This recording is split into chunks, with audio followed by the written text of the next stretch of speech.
maravillosa llamada La Creación y Dios, donde hemos estado analizando los primeros 2 versículos del Génesis. Como ya llevamos como 5 conferencias y no hemos salido del versículo 1 y el versículo 2. ¿Por qué? Bueno, esta serie vamos a tratar de analizar solamente no todo el libro del Génesis, porque ya alguna vez en el pasado lo pueden ustedes conseguir. Tenemos la grabación y las conferencias de casi 40 capítulos del libro del Génesis, versículo por versículo, con los patriarcas, la creación. Pero me quise enfocar en estas últimas semanas o meses nada más en los primeros 2 capítulos del Génesis. En los primeros 2 capítulos del Génesis, que ustedes no se imaginan, les motivo para que compren las conferencias anteriores. La Creación y Dios se llama la serie. No se imaginan los secretos que se encuentran escondidos en los primeros 2 capítulos del Génesis, donde la Biblia relata la creación del universo y donde el Espíritu Santo nos comienza a mostrar que lo que sabemos, como dice 1 Corintios 8, no lo sabemos como lo deberíamos de saber. En otras palabras, yo he aprendido en los 41 años que ya tengo, no de edad, sino de cristiano y de predicar la palabra de Dios. Yo comencé a predicar la palabra en 1977. Ahí comencé como misionero en la sierra de Guerrero con Oaxaca. Estuve 3 años en la sierra con los indígenas, durmiendo en el suelo, tapándonos con periódicos. Ya en 1980 entré a formar parte de un equipo con un evangelista muy famoso, Luis Palau. Y en 1982-83 formamos Vida Nueva para México. Comencé dando clases. Yo nunca me imaginé, yo creí que era misionero, que Dios me había llamado para misionero, pero Dios me llamó después a enseñar, después como evangelista, y creo que actualmente, ¿verdad?, Dios me está usando como maestro. Entonces, a través de todos estos años he aprendido que lo que yo sabía, primero nos convertimos con un misionero bautista, mi hermano Alejandro y yo, que es el director del ITI, del Instituto Teológico Internacional. Después comencé a estudiar con los pentecostales, con iglesias de las Asambleas de Dios en Acapulco, después con presbiterianos. Entonces, estando en todas estas denominaciones cristianas, pude ver la diferencia entre unos, entre otros.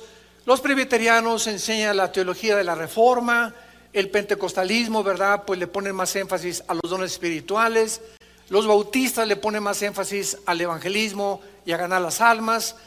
Pero en todas estas circunstancias pude aprender que muchas cosas que me habían enseñado, yo tenía que venir particularmente a la Biblia y comenzar a redescubrir cosas que tal vez yo no había aprendido igual. Por ejemplo, casi durante los primeros 10 años de nuestro ministerio, nosotros no creíamos en los dones espirituales. Y no fue hasta más o menos en la década de los 90 cuando Dios me mostró que el hecho que haya abusos de los dones espirituales, y por ejemplo como el don de lenguas, no significa que esos dones no estaban vigentes. Entonces yo agarré una aversión a los dones espirituales, porque en aquel tiempo a cualquier iglesia donde nosotros entrábamos, todo el mundo estaba hablando en lenguas y el pastor hablando en lenguas, cuando en 1 Corintios 14 se prohíbe en la iglesia el domingo hablar en lenguas, a menos que haya alguien que interprete, y que sea por orden 1 o 2 o 3, pero no todos al mismo tiempo. Y eso a mí, ¿verdad?, pues me sacaba de onda. ¿Por qué los pastores no obedecen la palabra de Dios? Y a través del tiempo pues ya nos dimos cuenta, ¿verdad?, que todo hay un orden en la Biblia, y para eso se escribió todo el capítulo 14 de Corintios, para regularizar el don de lenguas, del cual se ha abusado muchísimo. Y así comenzamos a descubrir tantas cosas que están en la Biblia, pero que necesitamos entender que mientras más pasa el tiempo y más caminas tú con Dios, más luz tenemos en la revelación. Ya no hay más revelación bíblica.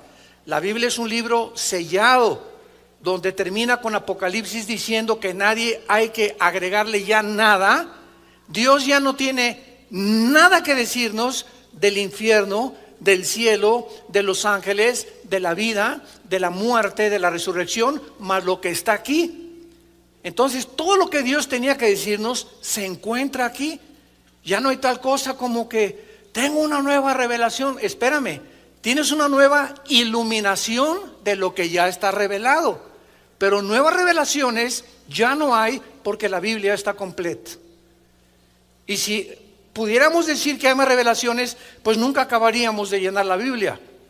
Como les dije hace algún tiempo a un grupo de pastores, si alguien me dice, hermano, es que tengo una nueva revelación, le dije, ponle Tercera de Pancho 3:1 y pégaselo a la Biblia, porque entonces a la Biblia le faltan capítulos. Si tú tienes nuevas revelaciones, es porque Dios sigue revelándonos cosas que le faltaron a la Biblia. Y la Biblia es un libro sellado y completo. Y hay de aquel, como dice Gálatas 1, que os anuncie un evangelio diferente que el que hemos recibido de los apóstoles, los cuales pusieron el fundamento de la palabra de Dios. Y así pasa cuando venimos a las profecías, cuando venimos al libro del Génesis. Yo también creía que el arrebatamiento era a la mitad de la tribulación, porque la Biblia dice que vamos a ser libres de la ira, y la ira comienza aparentemente a la mitad de la tribulación con la persecución del anticristo. Después modifiqué mi manera de pensar, y claro que ahora es inequívoco, ¿verdad?, la forma en la que la iglesia va a salir de la tribulación.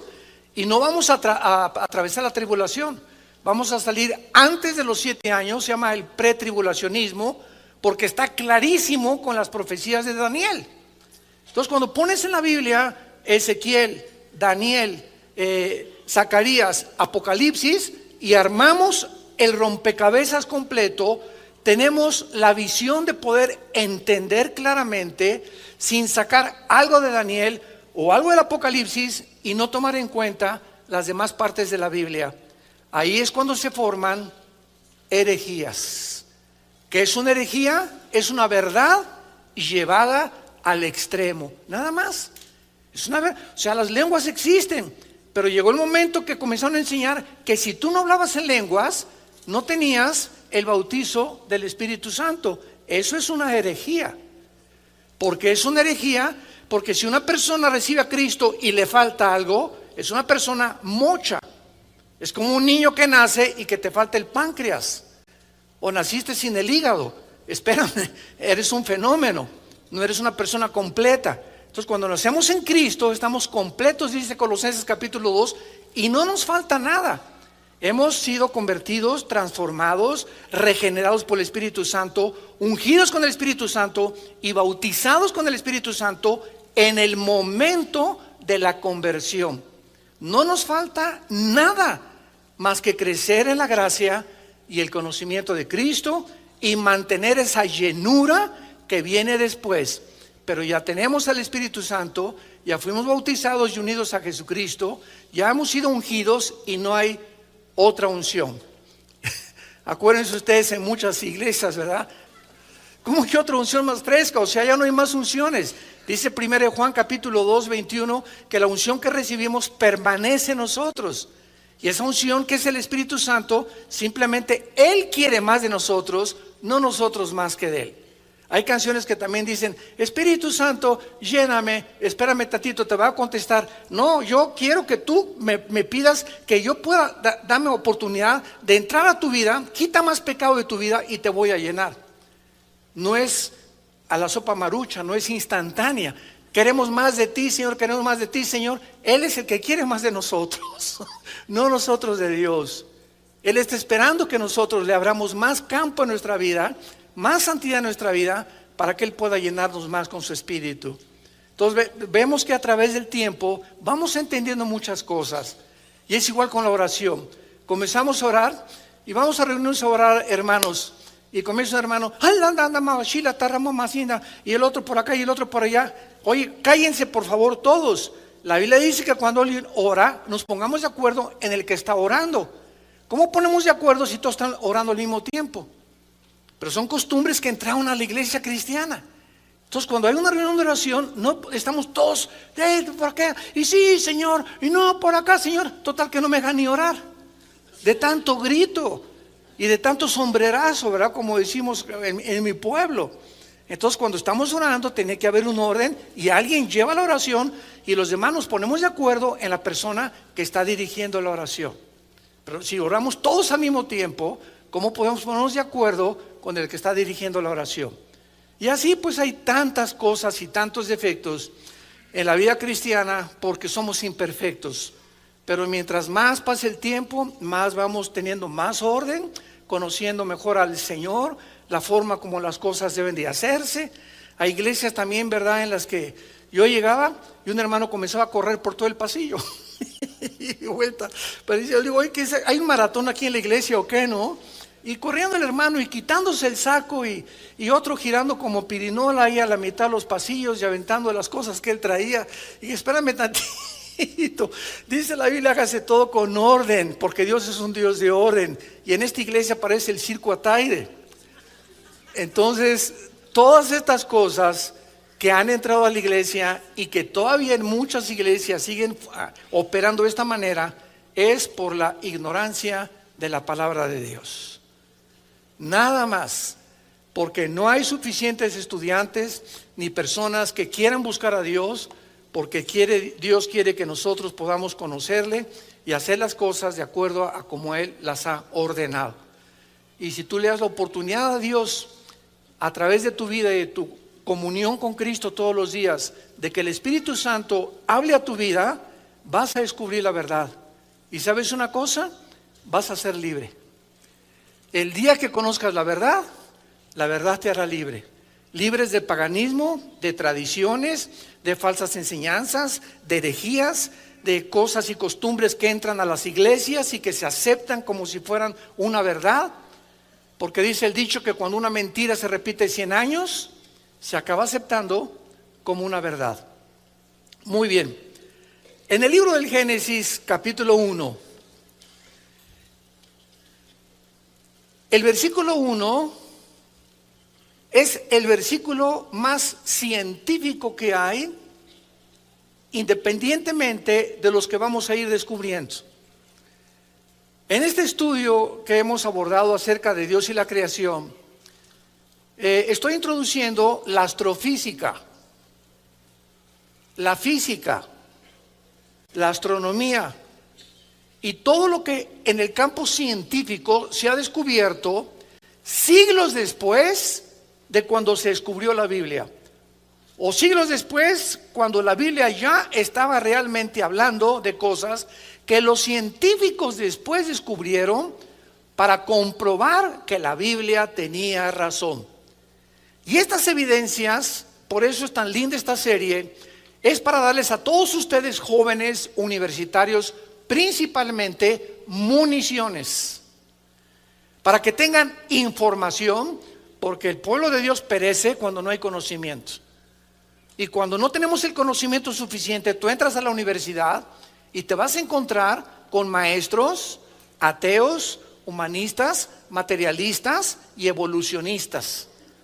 Y estudiantes y amigos que van a tratar de desviarte del camino, porque Satanás usa a nuestros amigos y casi siempre los más cercanos para tratarnos de desviar o envenenarnos o distorsionar el camino de la santidad, de la justicia y de la luz. Entonces, todo esto es para que ustedes puedan darse cuenta que no hay ningún sistema filosófico, ninguna ideología que la Biblia no haga pedazos. La Biblia destruye el pensamiento humano y las ideas humanas que a través de los siglos han prevalecido y a través de las cuales el mundo ha sido engañado precisamente por ignorar la verdad de Dios. La única verdad que existe en el universo es la verdad de Dios. Y esta verdad es la que nos hace libres. Esa verdad es la que nos muestra realmente el camino que debemos de caminar. Rápidamente, como un ejemplo, la famosa teoría de la evolución. Cuando Carlos Darwin la postula en su libro, el libro de las especies, él no afirma que venimos de los animales. Lee 2 o 3 veces más ese libro y te vas a dar cuenta que él simplemente está postulando, él está hipotetizando, él está filosofando y dice, puede que, chance y, no sé, no estoy seguro, pero estoy investigando allá en los Galápagos, ¿verdad? Cerca de Sudamérica, en unas islas, a ver si encuentro por qué a los pajaritos se les cambia el pico, y una cosa es la microevolución y otra cosa es la macroevolución. Entonces se tomó como una verdad y se comenzó a enseñar en las escuelas y se sigue enseñando y se siguen sacando los científicos ateos lo que le llaman en inglés el fake news, o las noticias falsas que abundan en el internet. Y en CNN también, y en Fox News, y en todos los medios de comunicación, hay noticias que no son verdad, donde se dice verdad de que venimos de los animales y cómo somos el proceso de una evolución accidental o fortuita, lo cual la biología la contradice, la física la contradice con la primera y la segunda ley de la termodinámica, y la genética con el descubrimiento del ADN en 1954 hace pedazos la teoría de la evolución. Pero ¿por qué se sigue enseñando? Porque no tienen otra cosa que enseñar, porque ningún científico sabe cómo comenzó el universo. Ningún científico sabe quiénes somos, ni los elementos que forman el cuerpo humano. Porque dentro de nuestro conocimiento e investigación científica nunca descubriremos el origen del universo. Porque para que pueda ser científico, tiene que ser demostrativo. Los científicos observan el fenómeno, toman nota, apuntan, pero ellos no pueden penetrar mucho más allá de la metafísica, o de lo que va más allá o trasciende lo que podemos observar con los 5 sentidos. ¿Me van siguiendo? Bueno, ojalá que no les salga humo por las orejas, ¿verdad? Pero sigan con mucho cuidado todo esto, porque esto es muy importante. Entonces, cuando venimos a la Biblia, encontramos la verdad. Y nos damos cuenta que la verdad está respaldada por la ciencia del siglo XXI. Y que cuando vemos la Biblia y penetramos en la Biblia, descubrimos tesoros que nos llenan de seguridad, de esperanza, y poder decir como Pablo, yo sé en quién he creído. Y tú te puedes enfrentar a cualquier fórum científico de ateos, evolucionistas, materialistas, hedonistas, etcétera, etcétera, y no te van a derrumbar, porque tus convicciones son profundas, han hecho un fundamento en tu corazón, has puesto un cimiento, como cuando una casa firme se levanta y el cimiento está firme. Yo recuerdo ahora que estaban haciendo este tren que no sé si lo van a continuar haciendo, el que viene desde México, que va a llegar aquí a Toluca. Cuando me puse a investigar, penetraron como 50 metros de profundidad las personas que estudiaron el subsuelo para poner las columnas donde el tren iba a pasar. O sea, se tenía que profundizar grandemente en la tierra para poder poner un cimiento y aguantar un tren, y un temblor no pudiera derribar la cimentación. Entonces, mientras más profundo sea nuestra cimentación, más resistes los vientos de adversidad, lleno de engaños, de falsedades, de filosofías y de mentiras, de ideas de hombres como tú y como yo, Sigmund Freud, Carlos Marx, Friedrich Nietzsche, Jean-Paul Sartre, Bertrand Russell, Richard Dawkins, Stephen Hawking, hombres como tú y como yo. Ninguno de ellos fue Dios. Ninguno de ellos conoce de dónde venimos, ni quiénes somos, ni a dónde nos dirigimos. Para descubrir esto necesitábamos que Dios bajara al mundo en la persona de Jesucristo y nos revelara a través de la Biblia las cosas que por medio de nosotros mismos nunca las hubiéramos podido descubrir. Actualmente vemos nosotros que la física comprueba el versículo 1 del Génesis. Escuchen esto. En el principio creó Dios los cielos y la tierra. En este primer versículo del Génesis encontramos los tres elementos que forman la investigación de la física, que es el espacio, apúntalo, la materia y el tiempo. Aquí encontramos los tres elementos que forman la investigación de los astrofísicos. O sea, cuando la Biblia dice, en el principio creó Dios los cielos y la tierra, Dios nos está mostrando que el espacio, el tiempo y la materia no son eternos. El espacio tuvo un tiempo, la materia tuvo un tiempo y todo lo que existe a nuestro alrededor tuvo un principio que se descubrió hasta el siglo pasado. Por muchos años se estaba enseñando que el universo era eterno. Y cuando dice la Biblia en el principio, hace 4.500 años que se escribió el Génesis, aproximadamente, ya está mostrando que el tiempo, la materia y el espacio tuvieron un principio. Miren, por ejemplo, vamos rápidamente a Hebreos capítulo 1. Y miren lo que dice el escritor a los Hebreos con estas palabras que, aunadas al Génesis capítulo 1, vemos nosotros la impresionante consistencia y relación entre los libros de la Biblia.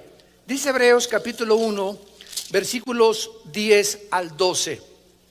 Oh Señor, en el principio, otra vez, el autor de Hebreos, que escribió siglos después de Moisés, que escribió el Génesis, está completamente de acuerdo en lo que dice el Génesis. En el principio fundaste la tierra y los cielos son obra de tus manos. Ellos perecerán. ¿Qué está diciendo el libro de Hebreos? Que el universo, conforme a lo que los astrofísicos descubrieron y la astronomía descubrió, está en un proceso de decadencia. Se llama la segunda ley de la termodinámica, o también se llama en la física la ley de la entropía. Todo en el universo está sufriendo un desgaste, un deterioro, todo se echa a perder, todo se oxida. El sol está perdiendo millones de toneladas masa por segundo. Las galaxias están expandiéndose cada vez más. Las estrellas están desapareciendo. Hay muchas estrellas que en la noche salimos y las observamos y ya no existen. Pero desaparecieron hace 3, 4 millones de años. ¿Pero por qué las seguimos viendo? Porque la luz viaja. Cosa que lo vamos a comprobar en el libro de Job, como Dios en el libro de Job, y tiene la antigüedad del Génesis, nos muestra que la luz viaja. Las tinieblas son estáticas. Las tinieblas no viajan. En otras palabras, cuando aplicamos los procesos físicos o los principios físicos a los principios espirituales, si tú estás en la luz, estás viajando. Y si tú estás en tinieblas y no tienes a Jesús, eres una persona que no vas a llegar a ningún lado.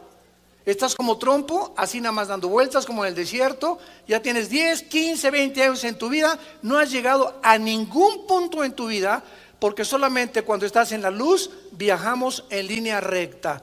El camino del justo es como la aurora, que va en aumento hasta que el día es perfecto. El justo, el cristiano, va y cada vez sabemos más, cada vez hay más luz, cada vez aprendemos más, cada día nos da gozo levantarnos en la mañana, nuestra mente es llena con la palabra de Dios, con las sorpresas que Dios tiene para con nosotros. Nunca caemos en una rutina los cristianos, o por lo menos no deberíamos de caer, con tantas maravillas que Dios tiene para aquellos que le aman de corazón. Y dice el libro de los Hebreos, ellos perecerán, o sea el universo, mas tú permaneces. Y se envejecerán como una vestidura. Como un vestido los envolverás y serán mudados, pero tú eres el mismo y tus años no acabarán. Ya el escritor de Hebreos hace 2000 años Y ya el libro del Génesis hace 4500 años establecían lo que se descubrió cuando se descubrieron la primera y la segunda ley de la termodinámica. Nada se crea ni se destruye y todo sufre un deterioro, una oxidación, todo se envejece, el universo está a punto de desaparecer. El universo es como un reloj que se le dio la cuerda y se le está acabando. Y lo estamos comprobando en el siglo XXI con la increíble avance de la tecnología moderna y también la ciencia. Muy bien. Y el tiempo, no saben cómo me encanta enseñar y me río, ¿verdad? Porque esto hace pedazos a los científicos, a los ateos, a los evolucionistas, a los materialistas, a los que se creen peroration. ¿Saben ustedes que el tiempo no existe?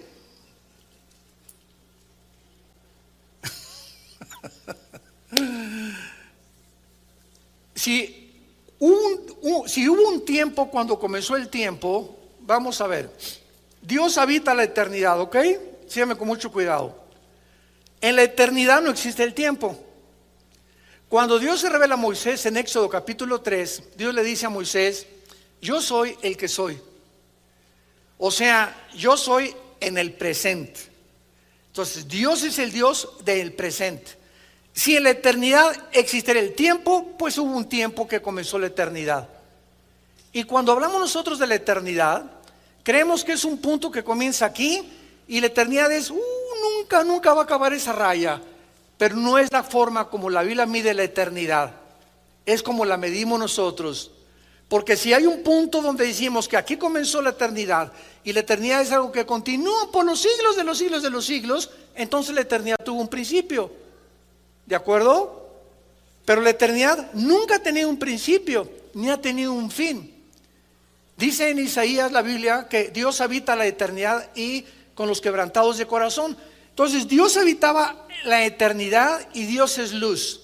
En la eternidad no hay tiempo, en la eternidad no hay un principio. La eternidad es una dimensión completamente diferente que no hemos alcanzado a comprender.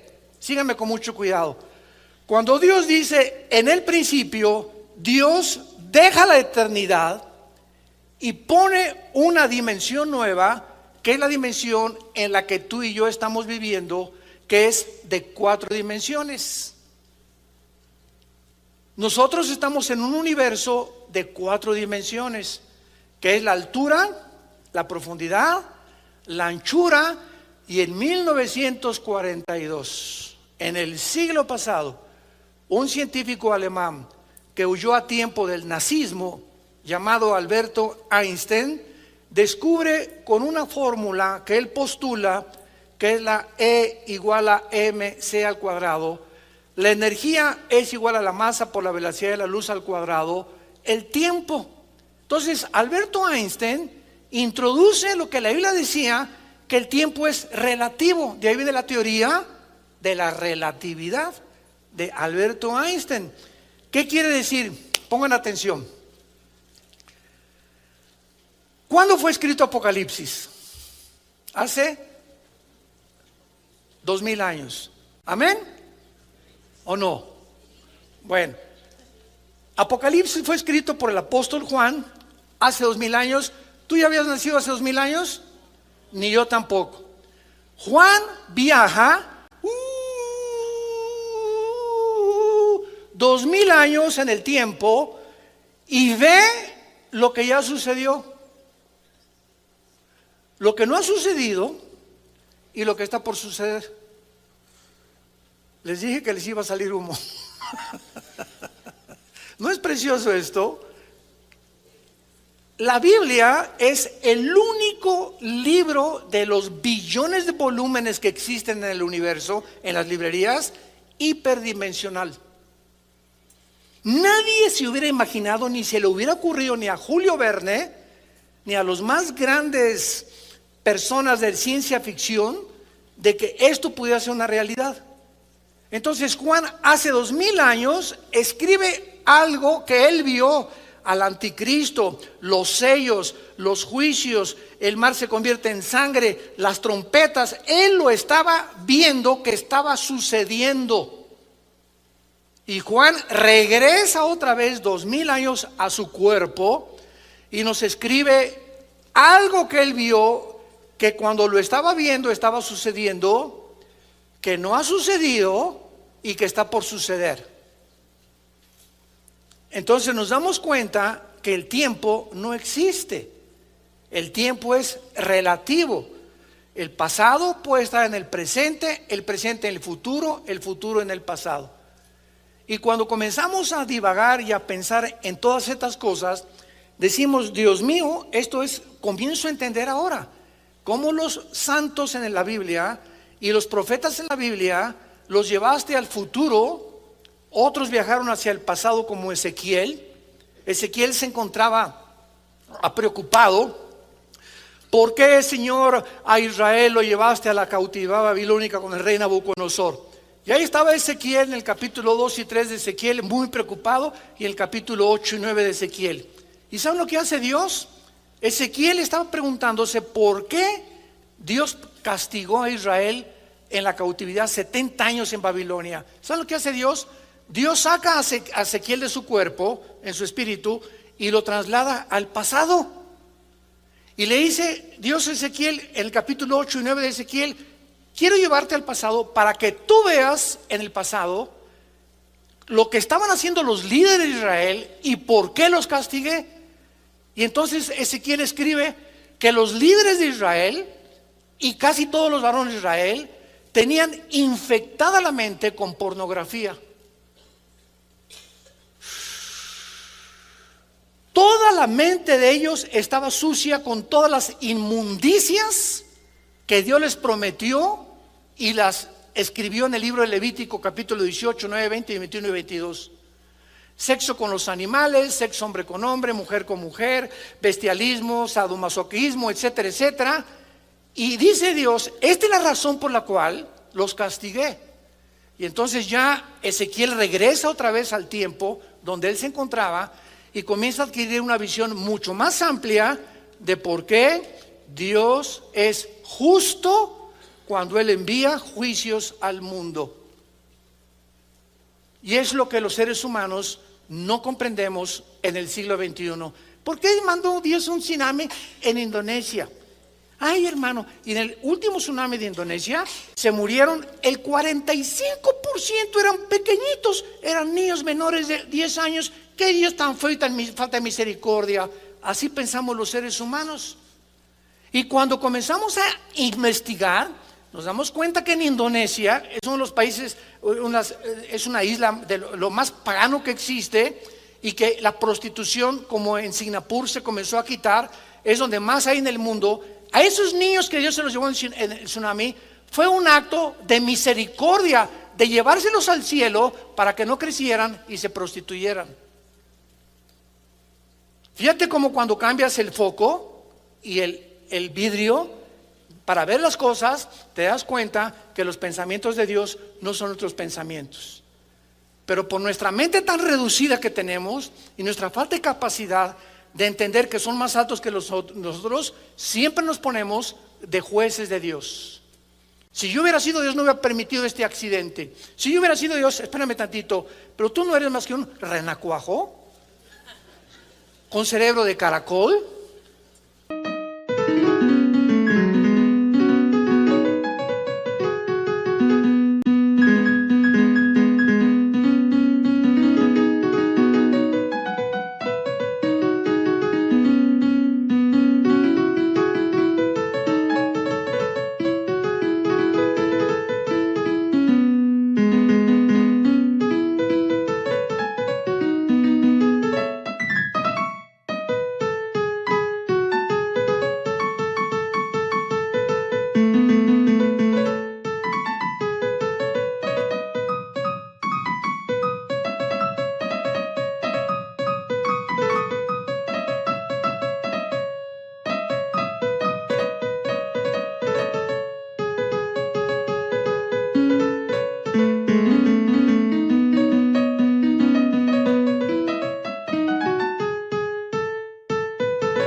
hígado de pollo, y ya nos seguimos, ¿verdad? Comparados con Dios. En el principio creó Dios los cielos y la tierra, el tiempo, el espacio y la materia. La materia no se puede separar del espacio, ni el espacio se puede separar del tiempo. Son tres elementos indivisibles en la astrofísica y en la astronomía. Y eso es precisamente lo que Dios nos comienza a abrir el panorama para que comencemos a penetrar en el mundo invisible, espiritual, que nosotros no hemos podido conocer. Ahora, muy bien, el versículo 2 del Génesis describe un panorama completamente diferente al panorama de la tierra original. Y entre el versículo 1 y versículo 2 existen en la teología dos teorías o dos perspectivas. A mí me enseñaron, cuando comencé a estudiar teología hace algunos años, que el versículo 1 y el versículo 2 era la continuación de la creación de Dios. Y que la tierra pues estaba descompuesta, desolada, y después ya Dios la compuso, y el primer día Dios dijo que sea la luz. Sin embargo, cuando comencé realmente a meterme en las raíces hebreas, en las palabras hebreas del versículo 1 y el versículo 2, descubrí que lo que me habían enseñado no se podía sustentar ni tampoco mantener, al ponerlo en una balanza, de decir que había continuado la creación de Dios, porque lo que descubrí y lo que la mayor parte ahora de los teólogos estamos de acuerdo es que entre el versículo 1 y el versículo 2 pasaron millones de años. Millones de años. Vamos por orden. En el principio nosotros no existíamos. ¿Quiénes fueron las primeras criaturas creadas por Dios antes que nosotros? Los ángeles, los serafines y los querubines. Los serafines son criaturas que, dice Isaías 6, están arriba del trono de Dios. Los querubines están alrededor de Dios, y en el arca del pacto se describen cuando Dios le dijo a Moisés que fundiera a los serafines, que los pusiera con alas, inclinando, viendo el propiciatorio, o sea, como guardianes de la santidad de Dios. Y los ángeles no son querubines, los ángeles no son serafines. La palabra malak, con K al final, que se usó para ángel, y angelus en el griego significa mensajeros. Entonces, los querubines no son mensajeros de Dios, ni los serafines. Ahí están con Dios en el tercer cielo. Y los ángeles son otras criaturas que son iguales a nosotros.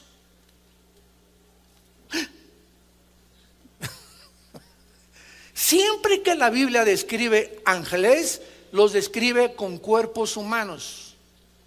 Génesis capítulo 18, cuando llega Jehová o Dios en forma humana a visitar a Abraham y a Sara, lo acompañan dos ángeles. Y cuando Abraham los ve, no dice, mira nada más, estos son marcianos o son jupiterianos, para nada. O sea, inmediatamente sintió en el espíritu que eran criaturas, ¿verdad?, divinas, y les hace de comer. Y estas criaturas, estos ángeles, al mismo tiempo que adquieren cuerpos humanos, cuando se materializan en sus cuerpos, que no son como los nosotros, pueden comer. Cuando resucitó Cristo, ¿con qué cuerpo resucitó? Con un cuerpo humano. Y ese cuerpo humano lo continúa manteniendo Cristo por toda la eternidad. Así se ve en Apocalipsis capítulo 5, el cordero que fue inmolado. Y en Daniel 7, cuando él entra a la presencia de Dios. Entonces, Cristo cuando resucita con un cuerpo ya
sin sangre, sin los aparatos ni la anatomía que tenemos nosotros. Cristo comió pescado y comió miel. Le hicieron un guachinango al mojo de ajo rico. Me imagino ahí junto a la orilla del mar, ¿verdad? Entonces vemos que estos cuerpos, que son diferentes a nosotros, se pueden materializar y desmaterializar. Entonces los ángeles vienen a eso, muy bien. Después lo vamos a ver, pero en Ezequiel capítulo 28 y en Isaías capítulo 14, versículo del 12 al 14, se describe la creación de Lucifer. La palabra Lucifer, que después se le agregó la palabra diablo y Satanás, significa el que porta la luz o el que lleva la luz, Luzbel en el original hebreo. Y ahí se describe que cuando Lucifer fue creado en Ezequiel 28, fue creado en el huerto del Edén. Fue creado en este planeta. Isaías capítulo 14, el 12 al 14, lo confirma cuando dice que aquí en este planeta y desde aquí, de este mundo, Satanás planeó asaltar el tercer cielo, dar un pinochetazo al tercer cielo, un golpe de estado a Dios, hacerse como Dios, derrocar a Dios, y todo lo planeó desde este mundo cuando tú y yo no habíamos nacido todavía. Y dice en Isaías 14, el 12 al 14, subiré a través del cielo y de las estrellas. Las estrellas y el cielo ya existían antes del primer día de recreación del planeta Tierra. Entonces, entre el versículo 1 y el versículo 2 estamos hablando de millones de años. Vamos a ponerlo así. En el principio, Dios creó los cielos, la tierra, y fueron millones de años donde existieron antes que nosotros. Job capítulo 38, Proverbios capítulo 8, Salmo 104, nos hablan todos estos pasajes de lo que pasó antes que nosotros. Repito, Job 38, Proverbios 8 y el Salmo 104. Y entonces llega el momento que se rebelan los ángeles contra Dios, guiados por Lucifer, y la tierra es sumergida en un juicio en tinieblas. La tierra queda devastada, queda hecha un desierto, que es como se describe en el versículo 2. Y la tierra estaba desordenada y vacía, y ahí se usan dos palabras que por todo el Antiguo Testamento significan vanidad, vaciedad, desorden, estado caótico. Y en Isaías 45 la Biblia dice que Dios no creó la tierra tohu bohu. Tohu con H, bohu, que se tradujo desordenada y vacía. Dios no creó así la tierra. Y además, ya en el versículo 2 y 3 del Génesis, la tierra aparece cubierta de agua. Nunca van a encontrar ustedes en la Biblia cuando Dios creó la luz, ni tampoco el agua.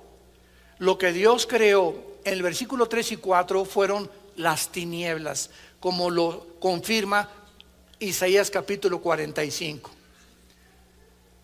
¿Están aprendiendo algo? Les dije que nos íbamos a bucear profundo, ¿verdad?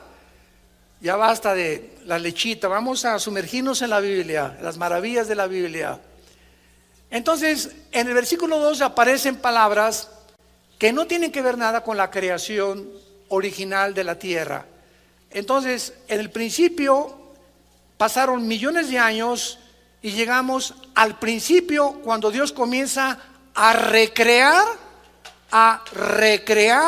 el mundo, a prepararlo para colocarnos a nosotros aquí en este mundo, después de lo que Satanás hizo con este mundo. ¿Y qué confirma que realmente lo que estamos diciendo es verdad? Porque en el versículo 2 aparecen las palabras tinieblas. Vean las palabras del versículo 2. desorden, vaciedad o caos, tinieblas, abismo, que son palabras, 4 palabras que en toda la Biblia, no nada más en el Antiguo Testamento, están relacionadas con el pecado. ¿Qué hizo que la tierra fuera cubierta completamente de agua? Cuando dice la Biblia, en el principio Dios creó los cielos, Shamayim, que es cielos, y Eretz, con TZ al final, que es la palabra tierra para hebreo, significa tierra seca. Entonces, en el principio la tierra no estaba llena de agua. Fue en el versículo 2 donde aparece llena de agua. ¿Qué pasó entre el versículo 1 y el versículo 2? La caída de los ángeles, la creación de los ángeles y el juicio que Dios sumergió este planeta antes que nosotros fuéramos colocados para poder otra vez reconquistar lo que Satanás había destruido, y fuimos derrotados por él otra vez en el huerto del Edén. Y cuando Adán y Eva fueron colocados en el huerto del Edén, ahí estaba ya Hashash, que se tradujo en Génesis 3:1 la serpiente. Y esa palabra serpiente no es la palabra hebrea para reptil. O sea, esa serpiente de Génesis 3 no era un reptil, era un ser luminoso, que sabemos más adelante en Apocalipsis 12, la serpiente antigua que se llama Satanás. Muy bien, entonces vemos aquí claramente estas palabras: tohu bohu, desorden y vaciedad; tinieblas, que estaban sobre el abismo. ¿Qué es el abismo? Es el centro de la tierra donde se encuentran ¿quiénes? Pongan atención. En la Biblia se describen 3 prisiones en el centro de la tierra. Una es el infierno, que es la traducción de la palabra Sheol, que es Gena en el griego, y que está en el centro de la tierra. Cristo lo descubrió, lo describió, el infierno. En el infierno no hay demonios. En el infierno se encuentran todos los espíritus humanos que están esperando ser resucitados al final del milenio. Apocalipsis 20 del 11 al 15, en el juicio del gran trono blanco. Entonces, en el infierno no hay demonios. En el abismo está la prisión de los demonios. ¿Quiénes son los demonios? ¿Son ángeles? No. ¿Son ángeles caídos? Tampoco. Son criaturas sin cuerpo que en un juicio de Dios lo perdieron, y ahora sí que, como dicen en Guanajuato, son las almas en pena, o la llorona, o hijos de la llorona. O sea, el mexicano hemos tratado de ponerle a las voces que se oyen en los callejones de Guanajuato y en San Miguel de Allende en la noche y en las provincias, etcétera, etcétera. Y aquí está la llorona y son los espíritus que murieron aquí, etcétera, etcétera. Todas esas cosas son demonios. Cuando a alguien le hacen una limpia, los chamanes, en ese momento esa persona está trayendo demonios a su vida. Se llama brujería en la Biblia. Deuteronomio capítulo 18. Dios prohíbe las limpias, Dios prohíbe la bola de cristal, Dios prohíbe la adivinación, Dios prohíbe la comunicación con los muertos, el contacto con los muertos, el contacto con los espíritus. Todo esto pertenece a las tinieblas. Y si Dios es luz, 1 Juan 1, 5 al 8, y no hay ninguna tinieblas en él, ¿de dónde salieron las tinieblas del versículo 2? Entonces vamos a ver que mientras más juntamos y más escudriñamos y más estudiamos, descubrimos estas maravillas increíbles de Dios. Ahora vamos a ver esto en penúltimo lugar. Pongan muchísima atención en esto. ¿Cuántos cielos menciona la Biblia? El primer cielo, que es donde habita Dios, ¿correcto? El segundo cielo, que es el universo. Y el tercer cielo, de la atmósfera hacia abajo. Y esto lo menciona 2 Corintios 12 del 1 al 3. Pablo menciona a los 3 cielos. Y en Efesios 2 del 1 al 2 dice la Biblia que Satanás, que la palabra Satanás significa el enemigo, para que lo pongas en tu Biblia, o el adversario. Eso significa la palabra Satán.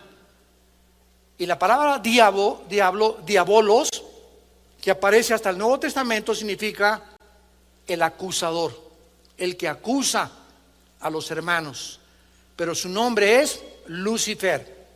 Cuando tú dices el licenciado Carlos Muñoz, licenciado es el título, ese no es un nombre, es un título, o doctor o ingeniero. Carlos es su nombre, Núñez es su apellido. Entonces, cuando hablamos del diablo, su nombre no es Satanás, su nombre no es el diablo, son títulos de él. Su nombre es Lucifer, el que llevaba o portaba la luz. Dios habita la eternidad y entonces Dios crea los tres cielos. Dios no habitaba en el tercer cielo. Dios ha comenzado a habitar en el tercer cielo desde el principio de la creación. Entonces Dios se baja de la eternidad al tercer cielo, donde pone sus cuarteles generales, y Él decide y determina en su soberanía habitar ahí, mientras gobierna este universo que ya va a terminar pronto. Y entonces crea debajo del tercer cielo el cosmos, que se tradujo como el mundo. Pero la palabra cosmos abarca todas las galaxias, los hoyos negros, todos los millones de galaxias y estrellas que existen. Todo nuestro universo es un universo cerrado. Es lo que Dios creó y todo está bajo 4 leyes físicas: la ley de la gravitación, las leyes termonucleares y las leyes de la termodinámica, la ley de la ley de la termodinámica. Todo el universo está bajo estas 3 leyes y funciona bajo estas 3 leyes. Y después del cielo cósmico, Dios hace de la atmósfera hacia abajo el mundo en el que tú y yo habitamos, que se llama el primer cielo, que se llama en Efesios 2:1 el príncipe de la potestad del aire, a Satanás. O sea, Satanás opera de la atmósfera hacia abajo, y de la atmósfera hacia abajo operan las ondas de comunicación. El sonido se transmite en ondas. Si te sales de la atmósfera y el sonido no se transmite en ondas, la luz viaja en ondas, y toda la atmósfera hacia abajo. Ahorita estamos aquí, yo no oigo nada, pero si traigo un aparatito que se llama el radio y lo prendo, está la charrita del cuadrante, está FM, está AM, y solamente muevo una perillita y agarro una banda que yo no oigo con mis oídos físicos, pero aquí está junto a mí, junto a ti. Aquí estamos llenos de bandas que no vemos ni oímos, pero que existen y que son captadas por un aparato que se llama el radio. Y estas bandas y los medios de comunicación, dice la Biblia, están controlados por Lucifer. Primero Juan capítulo 5 versículo 19, el mundo entero está bajo el maligno. Apocalipsis capítulo 12 del 8 al 10, el diablo que engaña a través de los medios de comunicación al mundo entero. Cuidado con lo que oyes en el internet, en la televisión, en las telenovelas, en las redes sociales, lo que lees. No todo lo que estás leyendo y oyendo es verdad.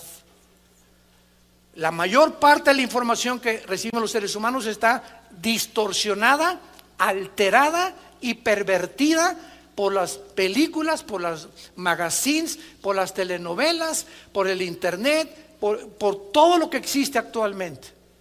Entonces nos damos cuenta que vivimos nosotros en el primer cielo, que es el cielo donde tú y yo podemos vivir. Nos salimos de la atmósfera, ya no hay oxígeno, el hidrógeno no está compuesto con la mezcla del oxígeno como está de la atmósfera hacia acá, y Dios nos puso, como dice Hechos 17, los límites de nuestra habitación para que viviéramos en este mundo y no te fueras de luna de miel a la luna, por el amor de Dios.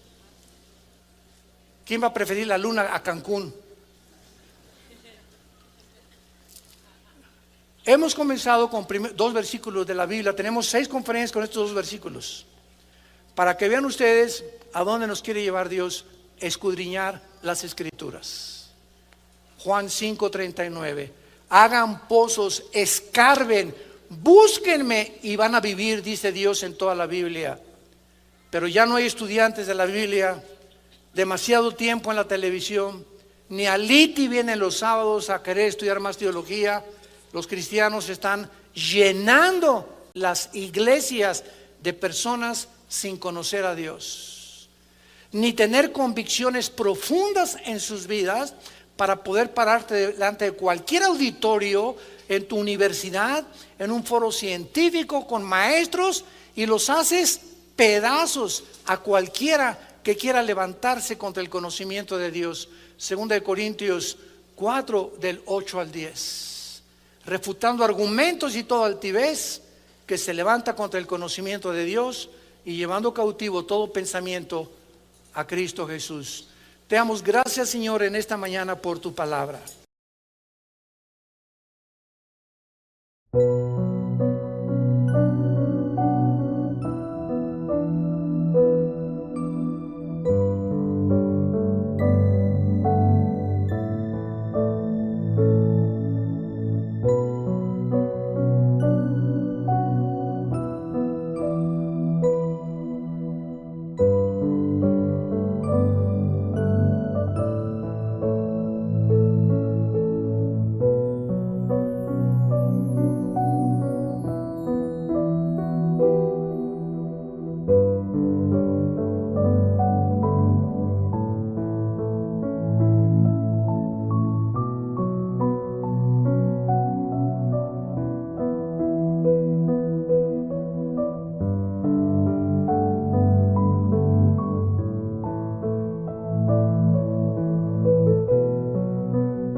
weeks of war, once just a day, now greed's demand. Prices twisted by unseen hands. Screams declare unbeatable price. A glint of lies, a slight of vice. Numbers shift in the dead of night, drawing you fools to the fading light. All black and cell, consuming all, where days of dread become weeks of war. Once just a day, now greed's demand. Prices twisted by unseen hands. Screens declare unbeatable price. A glint of lies, a slight of vice. Numbers shift in the dead of night, drawing you fools to the fading light. All black and cell, consuming all, where days of dread become weeks of war. Once just a day, now greed's demand. Prices twisted by unseen hands. Unseen hands. They flood the aisles, hungry wild, grasping illusions, fever filed. Hands collide and faces strain, lost in the promise of empty gain. Workers forced to wear the mask, behind dead eyes a tortured task. Yet still the horde comes pouring through, a frenzied wave, the dead renewed. Behind the price, the truth concealed, a discount marked, a fate revealed. A game of greed, a threat unspun, feeding the hunger of everyone. All black and cell, consuming all, where days of dread become weeks of war. Once just a day, now greed's demand. Prices twisted by unseen hands. Unseen hands. All black and cell, consuming all, where days of dread become weeks of war. Once just a day, now greed's demand. Prices twisted by unseen hands. Unseen hands.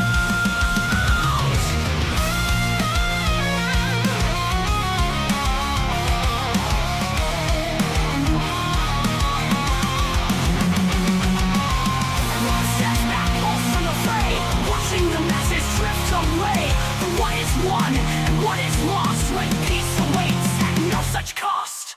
Oh, blackened sail, consuming all, where hollow deals and spirits fall. The siren call, the crowded floor, lost souls instead forevermore.